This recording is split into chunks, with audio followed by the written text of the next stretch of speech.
Shabbat Shalom from Temple Concord.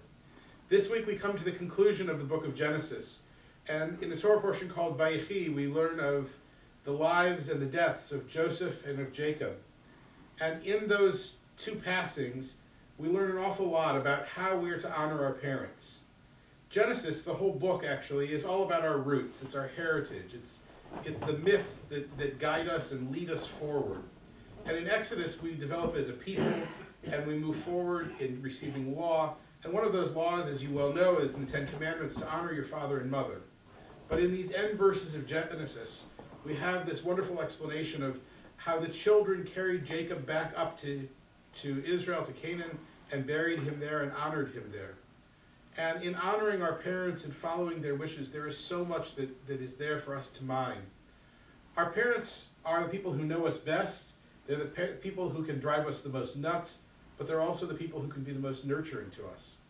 And so their presence is at once a wonderful, sweet, delicious feeling, but it can also be a grating, difficult feeling.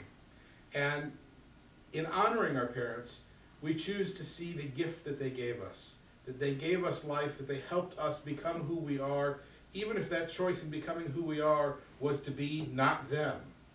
And so the lesson of Jacob and of Joseph is, your parents did the best they could. They tried. Yes, they made mistakes.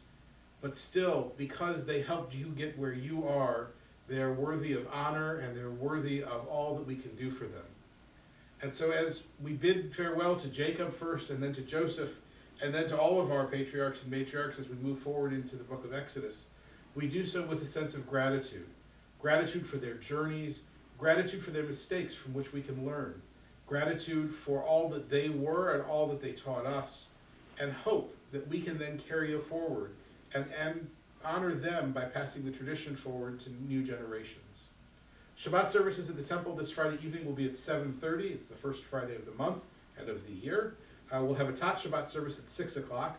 Immediately following the 7:30 service, we have a wonderful special oneg. Our own Ramon Simchi Gross will be back in town and will be playing. Promises to be a wonderful evening of music at the oneg, so come for services at 7:30 and plan to stick around through the oneg. Ramon's music is exquisite. It promises to be a great evening. Saturday morning, Shabbat morning, services are at 11, preceded of course by Torah study at 10 and text study at 9. The coming week, our regular schedule resumes. We have Talmud on Tuesday, and in just a few weeks we have the next in our Scholar series and the next in our film series, and the calendar kicks back up. For now though, I wish you a Shabbat of joy and a Shabbat of honoring your parents, of remembering the good that they gave you, and figuring out ways to honor all that they were, even as we move forward in our own lives and building our own new directions. Shabbat Shalom for now. Look forward to seeing you at the temple.